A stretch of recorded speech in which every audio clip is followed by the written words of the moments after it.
શીતળા સાતમની વ્રત કથા. ફ્રેન્ડ્સ, મારી ચેનલને લાઈક કરો, શેર કરો અને સબસ્ક્રાઈબ કરો. જય શ્રી કૃષ્ણ. શ્રાવણ વદ સાતમ એટલે શીતળા સાતમ. આ દિવસે સૌભાગ્યવતી સ્ત્રી સવારે વહેલા ઉઠી ઠંડા પાણીથી સ્નાન કરે છે, શીતળા માનું પૂજન કરે છે, રાંધણછટનું રાંધેલું ટાઢું ખાય છે. તે દિવસે ચૂલો સળગાવતા નથી.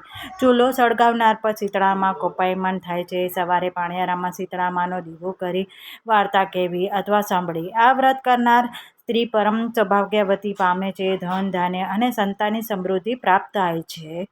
શીતળા માની વ્રત કથા. એક ગામ હતું. તે ગામમાં એક ડોશી તેના 2 દીકરાની વહુઓ સાથે રહેતા હતા. તેમાં મોટી વહુ બહુ જબરી, ઈર્ષ્યાખોર અને કજિયાળી હતી. તેને વાત વાતમાં વાંકું પડતું, જ્યારે નાની વહુ ભલી, ભોળી અને પારકાના દુઃખે દુઃખી થનારી હતી. પવિત્ર માસ આવ્યો. રાંધણછઠના દિવસે નાની વહુ રસોડે રાંધવા બેઠી. રાંધતા રાંધતા મધરાત થઈ ગઈ. પછી તે ચૂલો ઠારવાનો વિચાર કરતી હતી કે ત્યારે પરણે પોઢેલો તેનો નાનો દીકરો રડવા લાગ્યો. નાની વહુ બધું કામ પડતું મૂકી પોતાના છોકરાને ખોળામાં લીધો. પછી તે આડે પડખે થઈ ગઈ. આખો દિવસનો થાક હોવાથી તેને આંખ મળી ગઈ અને ચૂલો ઠરવાનો રહી ગયો. અડધી રાત થઈ કે શીતળામાં ઘરે ઘરે ફરવા નીકળ્યા. ફરતા ફરતા વહુના ઘરે આવ્યા. નાની વહુ ઘરે તો ચૂલો સળગતો જ હતો. શીતળામાં તેમાં આડોટ્યા અને દાઝ્યા. તેમણે શાપ આપ્યું, જેવું મારું શરીર બાળ્યું એવું એનું પેટ બાળજો. શીતળામાં તો શાપ આપીને ચાલ્યા ગયા અને નાની વહુએ સવારે ઉઠીને પડખામાં જોયું તો છોકરો બળીને ભડથું થઈ ગયો હતો. તેણે ચૂલા તરફ નજર કરી તો ચૂલો સળગતો હતો. નાની વહુની આંખોમાંથી શ્રાવણ ભાદરવો વરસવા લાગ્યા. એ જાણી ગઈ કે શીતળા માએ મારી ઉપર કોપાયમાન થયા છે. માએ તેને શાપ આપ્યો છે. તે રડતી રડતી સાસુમા પાસે ગઈ. બધી વાત કરી. સાસુએ ગળગળા અવાજે આશ્વાસન આપતા કહ્યું, વહુ ધીરજ ધર. તું શીતળામા પાસે જા અને તારી ભૂલ કબૂલ કરી એમની માફી માંગ.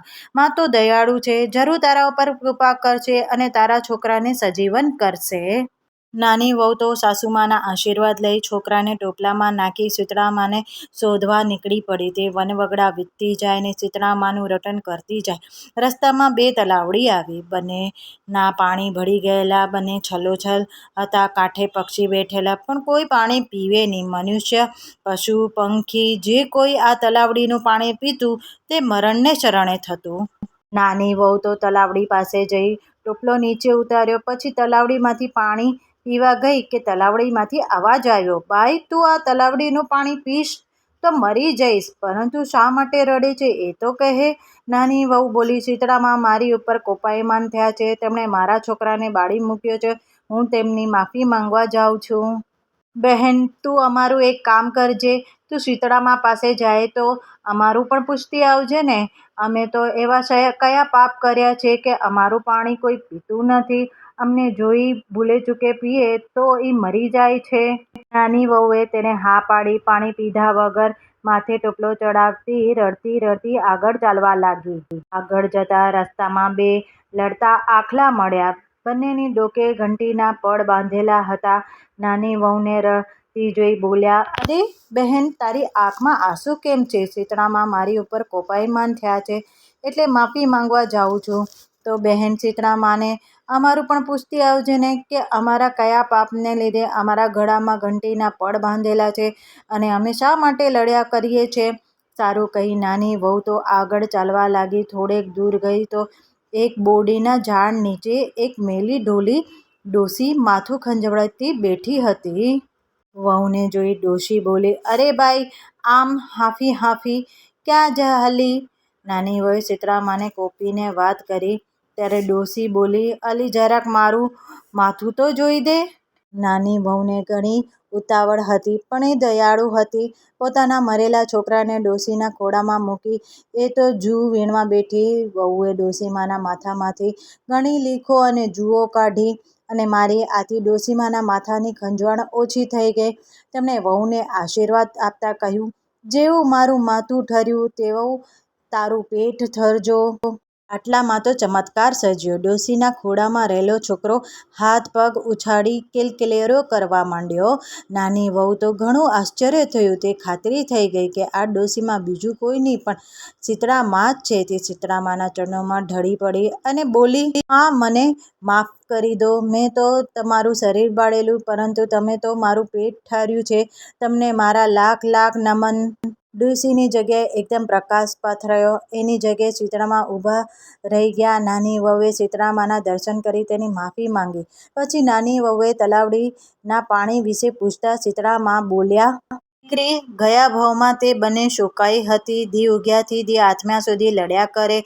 કોઈને છાશ પાણી આપે નહીં. એટલે આ જન્મે કોઈ એનું પાણી પીતું નથી. પરંતુ તું તલાવડીનું પાણી ખોબામાં લઈ ચારે દિશામાં છાંટજે ને પછી તું પાણી પીજે, જેથી એના બધા પાપો દૂર થઈ જશે. પશુ પંક્ષીઓ વટમાર્ગુ બધા એનું પાણી પી લેશે." પછી નાની વહુએ બે આખલાની દુઃખની વાત કરી. ત્યારે શીતળામા બોલ્યા, "દીકરી, પરભાવમાં તે બંને આખલા દેરાણી જેઠાણી હતા. તે આટલા બધા ઈર્ષ્યાળુ હતા કે આડોશ પાડોશ કોઈ તેમના ઘરે દળવા ખાંડવા આવે તો બંને જણા તેનું અપમાન કરીને કાઢી મૂકતા. એટલે આ ભાવે તેઓ આખલા બનીને ડોકે ઘંટીના પડ બાંધી લડ્યા કરે છે. તું એમની પાસે જઈથી ડોકેથી ઘંટીના પડ છોડી નાખજે, જેથી તેમના પાપ નાશ પામશે અને તેઓ લડતા બંધ થઈ જશે." આટલું કહી શીતળામા અંતર્ધ્યાન થઈ ગયા. નાની વહુ તો રાજી થતી પોતાના દીકરાને લઈને પાછી વળી. રસ્તામાં તેને પેલા બે આખલા મળ્યા. વહુએ તેમની શીતળામાની વાત કરી. પછી ગળેથી ઘંટીના પડ છોડી દીધા.